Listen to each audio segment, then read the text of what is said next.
NIA और ED ने दिल्ली, असम, कर्नाटक समेत 8 राज्यों में पीएफआई के ठिकानों पर छापा मारा। जांच एजेंसी ने पीएफआई के 13 और सदस्यों को गिरफ्तार किया।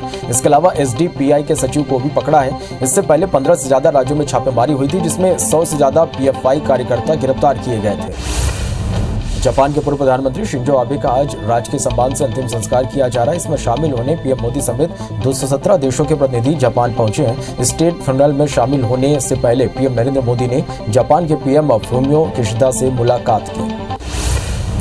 कश्मीर के कुलगाम में बैस पटपोरा इलाके के पास सुरक्षा बलों और आतंकियों के बीच मुठभेड़ हो गई। सुरक्षा बलों ने जैश ए मोहम्मद के एक आतंकी को मार गिराया। एनकाउंटर में सेना का एक जवान और 2 नागरिक भी घायल हुए। आतंकियों के छिपे होने की सूचना के बाद सर्च ऑपरेशन चलाया गया। सुप्रीम कोर्ट आज से अपनी संविधान पीठ की कार्रवाई को लाइव स्ट्रीम करने जा रहा है। संविधान पीठ में आज आर्थिक रूप से कमजोर वर्गों के लिए आरक्षण को चुनौती देने वाली याचिकाओं की सुनवाई होगी। वहीं केंद्र और दिल्ली सरकार के बीच सेवाओं के नियंत्रण को लेकर एक मामले की सुनवाई होगी। केरल में कांग्रेस की भारत जोड़ो यात्रा का आज 20वां दिन है। राहुल गांधी ने दिन की शुरुआत मल्लमपुरम से की। इस दौरान यात्रा में तमाम लोगों की भीड़ नजर आई। राहुल गांधी ने तमाम नेताओं कार्यकर्ताओं के साथ लोगों को अपने साथ जोड़ा। सीएम भूपेश बघेल आज रायपुर और बिलासपुर में आयोजित कार्यक्रमों में शामिल होंगे। सीएम भूपेश बघेल दोपहर 12 बजे रायपुर में टूरिज्म कॉन्क्लेव में शामिल होंगे। इसके बाद वे दोपहर 2 बजे रतनपुर के लिए रवाना होंगे, जहां वे महामाया मंदिर में पूजा अर्चना करेंगे। सीएम भूपेश शाम 5 बजे रायपुर के बीरगांव में शहीद नंद कुमार पटेल शासकीय नवीन महाविद्यालय का लोकार्पण करेंगे। सीएम भूपेश बघेल डोंगरगढ़ में विराजमान मां बमलेश्वरी के दर्शन के लिए पहुंचे। इस दौरान उन्होंने माता रानी के दरबार में माथा टेककर प्रदेश की खुशहाली और विकास की कामना की। इस दौरान सीएम ने पूर्व मुख्यमंत्री रमन सिंह पर तंज कसते हुए कहा कि 15 सालों से उनका पूरा परिवार चिटफंड कंपनी का ब्रांड एम्बेसडर बना हुआ था। इसके साथ ही सीएम ने कई मुद्दों को लेकर रमन सरकार पर निशाना साधा। छत्तीसगढ़ के खाद्य और संस्कृति मंत्री अमरजीत भगत एक दिवसीय प्रवास पर राजपुर पहुंचे, जहां उन्होंने सिद्ध शक्तिपीठ मां महामाया के मंदिर में पूजा अर्चना की और अग्रसेन जयंती में शामिल हुए। साथ ही पीडब्ल्यूडी रेस्ट हाउस में कांग्रेसी कार्यकर्ताओं से उन्होंने मुलाकात की। नवरात्रि के दूसरे दिन मां देवी मंदिरों में ब्रह्मचारिणी रूप में माता की पूजा हो रही है। रतनपुर की मां महामाया मंदिर में भी आज सुबह से आस्था का सैलाब उमड़ा। मां लक्ष्मी, मां सरस्वती और महाकाली के अलौकिक स्वरूप में विराजमान महामाया मंदिर में 25,000 मनोकामना ज्योति कलश प्रज्वलित किए गए हैं। सीएम भूपेश बघेल अग्रसेन जयंती के मौके पर भिलाई पहुंचे, जहां वे अग्रवाल समाज के कार्यक्रम में शामिल हुए। इस दौरान उन्होंने अग्रसेन भवन सेक्टर 6 में स्थापित महाराज अग्रसेन की प्रतिमा का भी अनावरण किया। साथ ही कोरोना काल में अग्रवाल समाज की ओर से किए गए कामों की तारीफ की। सीएम ने कहा, व्यापारी भयमुक्त कारोबार करें और परेशान करने वालों पर हम कार्रवाई भी करेंगे। छत्तीसगढ़ में खरीफ सीजन 2022-23 में मूंग, उड़द और अरहर का समर्थन मूल्य पर खरीदी के लिए केंद्र सरकार ने मंजूरी दे दी है। सरकार की ओर से उड़द और मूंग खरीदी 17 अक्टूबर से 16 दिसंबर तक की जाएगी। इसी तरह अरहर की खरीदी 13 मार्च 2023 से 12 मई 2023 तक की जाएगी। किसानों से मूंग उड़द की खरीदी 6,600 रुपये प्रति क्विंटल की दर से और अरहर की खरीदी 7,755 रुपये प्रति क्विंटल की दर से खरीदी की जाएगी। भाजपा के प्रदेश प्रवक्ता संदीप शर्मा ने शराबबंदी को लेकर सरकार पर निशाना साधा। साथ ही कहा कि क्या महिलाओं से पूछकर शराबबंदी करने की घोषणा की गई थी। उन्होंने पूछा कि आज उन घोषणाओं का क्या हुआ। आज हम पूछते हैं कि उन घोषणाओं का क्या हुआ है। जबलपुर दौरे पर पहुंचे कांग्रेस अल्पसंख्यक विभाग के प्रदेश अध्यक्ष अलीम शेख ने बीजेपी पर जमकर निशाना साधा। साथ ही उन्होंने बीजेपी पर अल्पसंख्यकों को डराने की राजनीति करने का भी आरोप लगाया। वहीं अलीम ने गृह मंत्री नरोत्तम मिश्रा पर भी भावनाएं भड़काने वाले बयान देने के आरोप लगाए। दौरे के दौरान अलीम शेख ने कांग्रेस नेताओं और कार्यकर्ताओं के साथ बैठक की। बस्तर दशहरा की एक और अनूठी रस्म जोगे बिठाई को सोमवार की देर शाम सिरसा भवन में विधि विधान के साथ पूरा किया गया। परंपरा अनुसार बड़े आमा बाल के जोगी परिवार का एक युवक बस्तर दशहरा के आयोजन के लिए हर साल 9 दिनों तक उपवास रखकर सिरहासार भवन में एक निश्चित स्थान पर तपस्या के लिए बैठता है। इस साल आमा बाल गाँव के 22 साल के दौलत नाग ने जोगी बन निर्जल तपस्या शुरू की है। रायपुर में आज road safety world series 2022 cricket का पहला मैच खेला जाएगा। राजधानी में 5 मुकाबले खेले जाएंगे, जिसमें से 2 मुकाबला आज खेला जाएगा। आज पहला मुकाबला श्रीलंका और बांग्लादेश के बीच होगा, जबकि दूसरा मैच इंग्लैंड और ऑस्ट्रेलिया के बीच खेला जाएगा। रायपुर में होने वाले मैचों में 2 नॉकआउट, 2 सेमीफाइनल, 1 फाइनल शामिल है। ये सभी मैच शहीद वीर नारायण सिंह क्रिकेट स्टेडियम में होंगे। वहीं 28 सितंबर को टूर्नामेंट का पहला सेमीफाइनल होगा, जबकि 29 सितंबर को दूसरा सेमीफाइनल मैच खेला जाएगा। इस टूर्नामेंट का फाइनल मैच 1 अक्टूबर को खेला जाएगा। रायपुर में आज से road safety world series cricket tournament शुरू हो रहा है। इस दौरान स्टेडियम में ले जाने वाली सामग्री को लेकर पुलिस ने एडवाइजरी जारी की है। पुलिस ने सुरक्षा के मद्देनजर बीड़ी, सिगरेट, गुटखा, तंबाकू, माचिस, लाइटर्स और ज्वलनशील पदार्थ समेत अन्य सामग्रियों को स्टेडियम के अंदर ले जाने के लिए प्रतिबंधित किया है। रायपुर पुलिस के मुताबिक बोतल, डिब्बे, टिफिन, कुर्सी, स्टूल, छाता, पटिया, बैट्स, स्केट्स बोर्ड, वाद्य यंत्र, पटाखा, चाकू, कटार, तलवार, कैंची काटने वाले तेजधार वस्तु, हैंडबैग, सूटकेस, लेडीज बैग, कागज का packet, laptop, camera, laser light, perfume spray, सिक्के और पालतू जानवर भी दर्शक अपने साथ नहीं ले जा सकेंगे।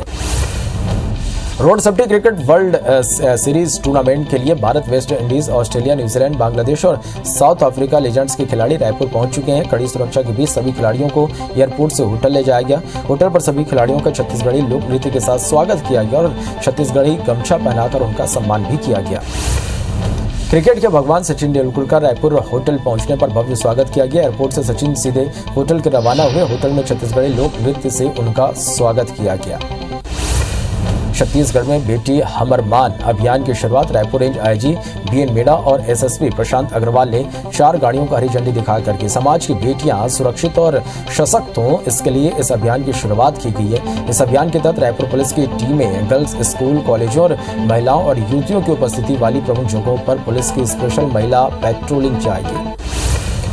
पेट्रोलिंग वाहन के जरिए बेटियों को कानूनी अधिकार, गुड टच, बेड टच, छेड़खानी, यौन शोषण, cyber crime, social media crime से बचाव और अधिकार जैसी बातों को लेकर संवाद की जाएगी। महिला रक्षा टीम ने हेल्पलाइन नंबर 9479190167 भी जारी किया है। इन गाड़ियों से रायपुर में बढ़ते अपराध को रोकने में भी मदद मिलेगी।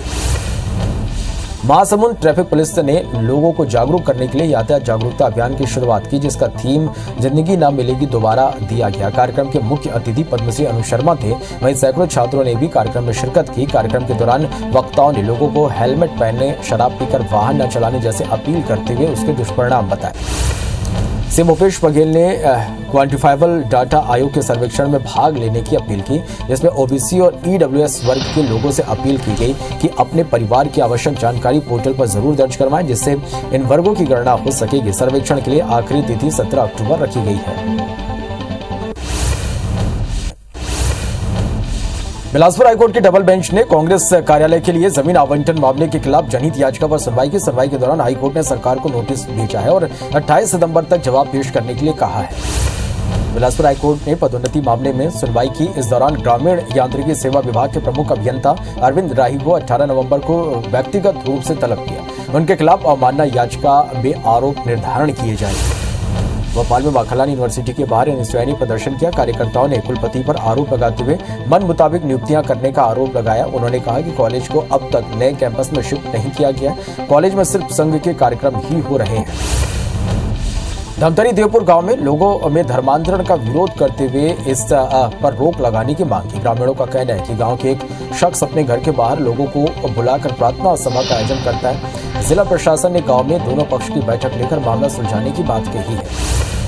शिक्षण सत्र शुरू हुए करीब 3 माह हो गए, लेकिन धमतरी जिले के ज्यादातर स्कूलों में शिक्षक नहीं आए। दिन ग्रामीण शिक्षकों की मांग को लेकर शिक्षा विभाग और कलेक्टर के पास पहुंच रहे हैं, लेकिन समस्या का समाधान नहीं हो रहा, जिससे बच्चों का भविष्य अधर में है। जिला प्रशासन जिले में शिक्षकों की कमी को जल्द दूर करने की बात कह रहा है।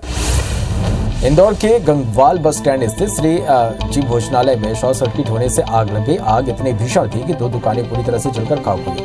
मौके पर मामले की सूचना फायर ब्रिगेड को दी गई, जिसके बाद आग पर काबू पाया गया। भोपाल के आईटीआई कॉलेज एमएमएस कांड मामले में बड़ी कार्रवाई हुई। पुलिस ने मुख्य आरोपी राहुल यादव को गिरफ्तार कर लिया। अब पुलिस डाटा रिकवरी की कोशिश कर रही है। पूछताछ में और खुलासे हो सकते हैं। भोपाल में एमएमएस कांड मामले में गिरफ्तार मुख्य आरोपी राहुल यादव के घर पर बुलडोजर चला। अरेरा हिल्स इलाके के घर को जमींदोज कर दिया गया। पुलिस और निगम की टीम ने यह कार्रवाई की है। जबलपुर में ईओडब्ल्यू जांच में बिशप का नया फर्जीवाड़ा सामने आया। उसने जमीन खरीदी अपने नाम पर की थी, लेकिन लोन चर्च के स्कूल से चुकाई थी। बिशप बैंक से सोने के सिक्के खरीदने का भी शौकीन था। चर्च की कमाई से वो सिक्के खरीदता था। जगदलपुर में बुजुर्ग महिला की हत्या मामले में पुलिस ने एक आरोपी को गिरफ्तार कर लिया। दरअसल आरोपी के साथ विवाद होने पर वृद्ध महिला की हत्या कर दी गई थी। फिलहाल आरोपी को न्यायिक हिरासत में भेज दिया गया है और आगे की जांच जारी है। भिलाई की अमलेश्वर पुलिस ने कापसे में हुए युवा के कत्ल का खुलासा कर दिया है। कत्ल करने वाली मृतक की पत्नी ही निकली। बताया जा रहा है कि पति अपनी पत्नी की रंग को लेकर बार बार ताना मारते थे, जिससे नाराज पत्नी ने धारदार हथियार से पति की हत्या कर दी। पुलिस मौके पर पहुंचकर आरोपी पत्नी को गिरफ्तार कर लिया। एनआईए और ईडी ने दिल्ली समेत 9 राज्यों के पीएफआई के ठिकानों पर छापा मारा। दिल्ली के शाहीन बाग में एनआईए ने पीएफआई से जुड़े 30 लोगों को हिरासत में लिया। इस एक्शन के बाद शाहीन बाग में सीआरपीएफ को तैनात कर दिया गया। इसके अलावा महाराष्ट्र से 12, कर्नाटक से 6 और असम से 25 पीएफआई कार्यकर्ताओं को पकड़ा गया है। जापान के पूर्व प्रधानमंत्री शिंजो आबे का स्टेट फ्यूनरल टोक्यो में किया जा रहा है, जिसमें पीएम मोदी भी शामिल है। शिंजो आबे की 8 जुलाई को हत्या की गई थी। इसके बाद पारिवारिक तौर पर शिंजो का अंतिम संस्कार 15 जुलाई को किया गया था। आज हो रहा स्टेट फ्यूनरल प्रतीकात्मक है। कश्मीर के कुलगाम में वेस्ट बटपुरा इलाके के पास सुरक्षा बलों और आतंकियों के बीच मुठभेड़ हो गई। सुरक्षा बलों ने जैश ए मोहम्मद के एक आतंकी को मार गिराया। एनकाउंटर में सेना का एक जवान और 2 नागरिक भी घायल हुए। आतंकियों के छिपे होने की सूचना के बाद सर्च ऑपरेशन चलाया जा रहा है। सुप्रीम कोर्ट आज से अपनी संविधान पीठ की कार्यवाही को लाइव स्ट्रीम करने जा रहा है। संविधान पीठ में आज आर्थिक रूप से कमजोर वर्गों के लिए आरक्षण को चुनौती देने वाली याचिकाओं की सुनवाई होगी। वहीं केंद्र और दिल्ली सरकार के बीच सेवाओं के नियंत्रण को लेकर एक मामले की सुनवाई होगी। केरल में कांग्रेस की भारत जोड़ो यात्रा का आज 20वां दिन है। राहुल गांधी ने दिन की शुरुआत मल्लमपुरम से की। इस दौरान यात्रा में तमाम लोगों की भीड़ नजर आई। राहुल गांधी ने तमाम नेताओं कार्यकर्ताओं के साथ लोगों को अपने साथ जोड़ा। देश में कोरोना वायरस के मामलों में कमी दर्ज की गई है। बीते 24 घंटे में कोरोना के 3,230 नए केस सामने आए। जारी रिपोर्ट के अनुसार 24 घंटे में कोरोना के 4,255 मरीज ठीक हुए। देश में कोरोना के एक्टिव केस भी कम होकर 42,358 रह गए हैं। सीएम भूपेश बघेल आज रायपुर और बिलासपुर में आयोजित कार्यक्रमों में शामिल होंगे। सीएम भूपेश बघेल दोपहर 12 बजे रायपुर में टूरिज्म कॉन्क्लेव में शामिल होंगे। इसके बाद वे दोपहर 2 बजे रतनपुर के लिए रवाना होंगे, जहां वे महामाया मंदिर में पूजा अर्चना करेंगे। सीएम भूपेश शाम 5 बजे रायपुर के मेरगांव में शहीद नंद कुमार पटेल शासकीय नवीन महाविद्यालय का लोकार्पण करेंगे। सीएम भूपेश बघेल डोंगरगढ़ में विराजमान मां बमलेश्वरी के दर्शन के लिए पहुंचे। इस दौरान उन्होंने माता रानी के दरबार में माथा टेककर प्रदेश की खुशहाली और विकास की कामना की। इस दौरान सीएम ने पूर्व मुख्यमंत्री रमन सिंह पर तंज कसते हुए कहा कि 15 सालों से उनका पूरा परिवार चिटफंड कंपनी का ब्रांड एम्बेसडर बना हुआ था। इसके साथ ही सीएम ने कई मुद्दों को लेकर रमन पर निशाना साधा। नवरात्रि के दूसरे दिन आज देवी मंदिरों में ब्रह्मचारिणी रूप में माता की पूजा हो रही है। रतनपुर की मां महामाया मंदिर में भी आज सुबह से आस्था का सैलाब उमड़ रहा। मां लक्ष्मी, मां सरस्वती और महाकाली का अलौकिक स्वरूप में विराजमान महामाया मंदिर में 25,000 मनोकामना ज्योति कलश प्रज्वलित किए गए हैं। रायपुर के कालीबाड़ी स्थित काली माई मंदिर में भी नवरात्रि के दूसरे दिन आस्था का जनसैलाब उमड़ पड़ा। इस मंदिर में जिस जगह नागा साधुओं ने पत्थर के निशान रखे थे, वहां मां काली का गर्भगृह बन गया। कोलकाता के काली माता से इसकी मान्यताएं जुड़ी हुई हैं। सीएम भूपेश बघेल अग्रसेन जयंती के मौके पर भिलाई पहुंचे, जहां वे अग्रवाल समाज के कार्यक्रम में शामिल हुए। इस दौरान उन्होंने अग्रसेन भवन सेक्टर 6 में स्थापित महाराज अग्रसेन की प्रतिमा का भी अनावरण किया। साथ ही कोरोना काल में अग्रवाल समाज की ओर से किए गए काम की तारीफ की। सीएम ने कहा कि व्यापारी भयमुक्त कारोबार करें और परेशान करने वालों पर हम कार्रवाई भी करेंगे। छत्तीसगढ़ में खरीफ सीजन 2022-23 से मूंग, उड़द और अरहर के समर्थन मूल्य पर खरीदी के लिए केंद्र सरकार ने मंजूरी दे दी है। सरकार की ओर से उड़द और मूंग की खरीदी 17 अक्टूबर से 16 दिसंबर तक की जाएगी। इस तरह अरहर की खरीदी 13 मार्च 2023 से 12 मई 2023 तक की जाएगी। किसानों से मूंग और उड़द की खरीदी 6,600 रुपए प्रति क्विंटल की दर से और अरहर की खरीदी 7,755 रुपए प्रति क्विंटल की दर से की जाएगी। भाजपा के प्रदेश प्रवक्ता संदीप शर्मा ने शराबबंदी को लेकर सरकार पर निशाना साधा। साथ ही कहा कि क्या महिलाओं से पूछकर शराबबंदी करने की घोषणा की गई है। उन्होंने पूछा कि आज उन घोषणाओं का क्या हुआ। आज हम पूछते हैं कि उन घोषणाओं का क्या हुआ। जबलपुर दौरे पर पहुंचे कांग्रेस अल्पसंख्यक विभाग के प्रदेश अध्यक्ष अलीम शेख ने बीजेपी पर जमकर निशाना साधा। साथ ही उन्होंने बीजेपी पर अल्पसंख्यकों को डराने की राजनीति करने का भी आरोप लगाया। वहीं अलीम ने गृह मंत्री नरोत्तम मिश्रा पर भी भावनाएं भड़काने वाले बयान देने के आरोप लगाए। दौरे के दौरान अलीम शेख ने कांग्रेस नेताओं और कार्यकर्ताओं के साथ बैठक की। गरियाबंद के मत्स्य विभाग की ओर से फिंगेश्वर ब्लॉक के 2 मछुआरों को 24,000 की अनुदान राशि में 2 पहिया वाहन और 6,000 रुपए की मत्स्य बॉक्स मिली है। बोरसी गांव के ताराचंद तारक और कौंदकेरा के राजेश बंजारे को 2 पहिया वाहन की चाबी जनपद अध्यक्ष पुष्पा जगन्नाथ साहू ने प्रदान की। बस्तर दशहरा की एक और अनूठी रस्म जोगी बिठाई को सोमवार की देर शाम सिरहा सार भवन में विधि विधान के साथ पूरा किया गया। परंपरा अनुसार बड़े आमाबाल के जोगी परिवार का एक युवक बस्तर दशहरा के आयोजन के लिए हर साल 9 दिनों तक उपवास रखकर सिरहा सार भवन में एक निश्चित स्थान पर तपस्या के लिए बैठता है। इस साल आमाबाल गाँव के 22 साल के दौलत नाग ने जोगी बन निर्जल तपस्या शुरू की।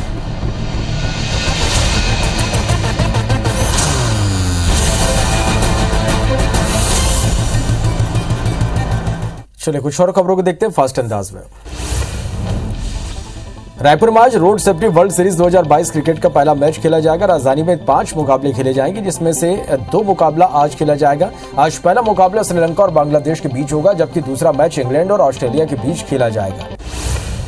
रायपुर में होने वाले मैचों में 2 नॉकआउट, 2 सेमीफाइनल और 1 फाइनल शामिल है। ये सभी मैच शहीद वीर नारायण सिंह क्रिकेट स्टेडियम में होंगे। वहीं 28 सितंबर को टूर्नामेंट का पहला सेमीफाइनल होगा, जबकि 29 सितंबर को दूसरा सेमीफाइनल मैच खेला जाएगा। इस टूर्नामेंट का फाइनल मैच 1 अक्टूबर को खेला जाएगा। रायपुर में आज से road safety world series cricket tournament शुरू हो रहा है। इस दौरान स्टेडियम में ले जाने वाली सामग्री को लेकर पुलिस ने एडवाइजरी जारी किया। पुलिस ने सुरक्षा के मद्देनजर बीड़ी, सिगरेट, गुटखा, तंबाकू, माचिस, लाइटर्स और ज्वलनशील पदार्थ समेत अन्य सामग्रियों को स्टेडियम के अंदर ले जाने के लिए प्रतिबंधित किया गया है। रायपुर पुलिस के मुताबिक बोतल, डिब्बे, टिफिन, कुर्सी, स्टूल, छाता, पटरिया, ब्लेड्स, स्केट्स, बोर्ड, वाद्य यंत्र, पटाखा, चाकू, कटार, तलवार, कैंची काटने वाली तेज धारदार वस्तु, हैंडबैग, सूटकेस, लेडीज बैग, कागज का packet, laptop, camera, laser, light, perfume, spray, सिक्के और पालतू जानवर भी दर्शक अपने साथ नहीं ले जा सकेंगे। Road safety cricket world series tournament के लिए Bharat, West Indies, Australia, New Zealand, Bangladesh और साउथ अफ्रीका लीजेंड्स के खिलाड़ी रायपुर पहुंच गए। कड़ी सुरक्षा के बीच सभी खिलाड़ियों को एयरपोर्ट से होटल ले जाया गया। होटल पर सभी खिलाड़ियों का छत्तीसगढ़ी लोक नृत्य के साथ स्वागत किया गया और छत्तीसगढ़ी गमछा पहनाकर उनका सम्मान भी किया गया। क्रिकेट के भगवान सचिन तेंदुलकर का रायपुर होटल पहुंचने पर भव्य स्वागत किया गया। एयरपोर्ट से सचिन सीधे होटल के लिए रवाना हुए। होटल में छत्तीसगढ़ी लोक नृत्य से उनका स्वागत किया गया।